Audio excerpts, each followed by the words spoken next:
Hey guys, Matt here. This is my review of Lincoln. This movie is directed by Steven Spielberg, and the movie stars Daniel Day-Lewis, Sally Field, and Tommy Lee Jones, with David Strathairn and, well, all of these people.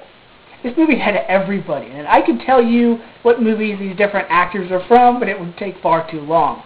Now, going into this movie, I was excited. I mean, I've been an Abraham Lincoln fan since I was 10 years old. Now, I really wanted this movie just to be better than The Conspirator, because that was another Lincoln-related movie that, going into, I was really excited for, but then I was disappointed. So, I saw Lincoln, and this movie was amazing. Now, the plot of this movie is, the trailer looks like one thing, but this movie is actually not about Lincoln's entire life, like I believed, but it's about the time from January to April of 1865. The main focal point of this movie is it deals with Lincoln and how he struggled to get the 13th Amendment passed. This is the amendment that would abolish slavery. So that's really the focal point of this movie. And unfortunately, this movie is not action-packed. It's not really fast-paced or intense. It's a talking movie. Even though this was a talking movie, some people would say it was boring and nothing happened. Though the conversations in the movie are understandable and you actually can follow along, there is a lot of language and speaking from the 19th century. Now, there are two things that really make the arguments and the conversations and the dialogue interesting, and that's both in the House of Representatives and as well as Lincoln's cabinet room. And that's the humor in this movie. The humor in this movie is very unexpected. If it's not funny lines coming from Tommy Lee Jones, grumpy and stubborn, yet insulting Thaddeus Stevens, you've got the scenes with Lincoln and his cabinet. You'll have his cabinet, quarreling and arguing over something and pretty much telling Lincoln that it's hopeless. And then you'll have, poor old Lincoln. He'll be sitting there listening to everything, and he'll start to speak. And I like the way they make him speak in this movie, because originally Liam Neeson was, I guess, signed on to play Lincoln. But then something happened, and so Daniel Day-Lewis plays him. And I liked that none of us were around in the 1860s. None of us know what Lincoln sounded like. But from reports and historical documents, he had a high-pitched tea kettle voice, not a Gregory Peck booming voice. But that was okay, because it really helped identify with Lincoln's character. Now let me talk about the smaller things I liked in this movie, and then I'll get on to the acting, because the acting is really where this movie was at.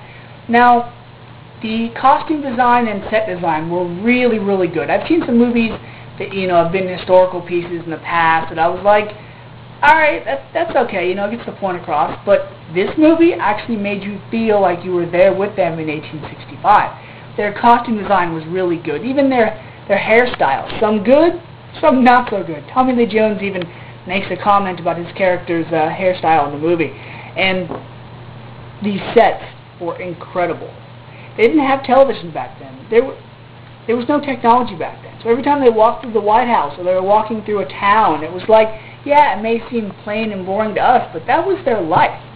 And I liked how every time there was a scene during the day, there would be in a room, and the room would either be filled with a ray of sunlight coming through the window, or some sort of mist, or like smoke from a cigar or a lamp. It really made you go, okay, the rooms back then, they weren't the cleanest, but it was good because it seemed real.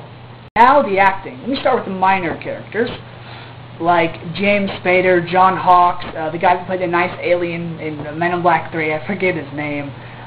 Even James Earl Haley and Bruce McGill. It was like Steven Spielberg said, okay, these people were alive back then, they're historical figures, so I want them to be portrayed by known or popular actors. And he did a really good job here. Unfortunately, it kind of seemed like there were too many actors in some scenes. Like the House of Representatives, for example. That's a lot of people. That's over 50 people they need to show in a certain part in the movie. But I'm glad that Spielberg only focused on a handful of those members. Now, there were some minor characters that really stood out, like James Spader and Bruce McGill. There were some that I kind of wish they showed more of, or maybe not at all. Now the main actors. Sally Field as Mary Todd Lincoln, as the depressed, the crazy, the wife of Abraham Lincoln. Great job, really good job. But going into this, I was like, okay, Sally Field's a good actress, but I was afraid her body type wouldn't match the character. No, couldn't even tell, because her acting, I swear, her and Susan Sarandon and Meryl Streep are like three of the best actresses, if not the best actresses ever. Really good job, Sally Field. I mean, you've come a long way from Mrs. Doubtfire and Smokey and the Bandit. And then you have David Strathairn as Lincoln's Secretary of State, really seemingly hard-pressed at times, but, you know, his characters always seem like they're, you know, mean, or they want to, you know, get something across, or they want to, you know, they want to have their way. Good job, good opposition, I guess you could say, for Lincoln in this movie. Tommy Lee Jones as Thaddeus Stevens, really good. Past couple years, you know, I've seen Tommy Lee Jones and stuff, and I haven't really, you know, left the theater going, okay, that was a Tommy Lee Jones movie. Tommy Lee Jones brings it in this movie. There's like one or two monologues that he has, and it's like, yes, only Tommy Lee Jones could get away with saying stuff like that. So good. Daniel Day-Lewis. Man, if Daniel Day-Lewis didn't blow you away in movies like Gangs of New York or There Will Be Blood, he'll blow you away in this movie. He was amazing. His ability to keep that Lincoln-type voice through calm, peaceful moments, all the way to like when he gets angry, amazing. Amazing. I can already see him walking away with the Best Actor award come the Oscars, because he was just so good. His portrayal of Lincoln was so nice and gentle and just a great guy that by the time the movie's over, there wasn't a dry eye in the house when I went to go see this movie, because everybody was upset because the way they ended it, you're like, man, even though none of us were alive back then, you could really feel and get a sense of what Abraham Lincoln was like. And, you know, it really just reassured my reasoning for him being, you know, one of my idols, because he just came off as such a great guy and such a beloved person. The thing that I really liked about Daniel Day-Lewis's portrayal as Lincoln in this movie is that throughout all the chaos and all the stress and all the pain and all the arguing and all the hatred and all the bad stuff that was going on, every time Lincoln spoke, it was like Mickey Rourke's character in Rumblefish, where his character spoke in like a whisper almost, but the volume of his voice was turned up so much to where even though he was practically whispering, he was still louder than everyone talking. And I liked how every time Lincoln spoke in this movie, all eyes were on him. All ears were open to him.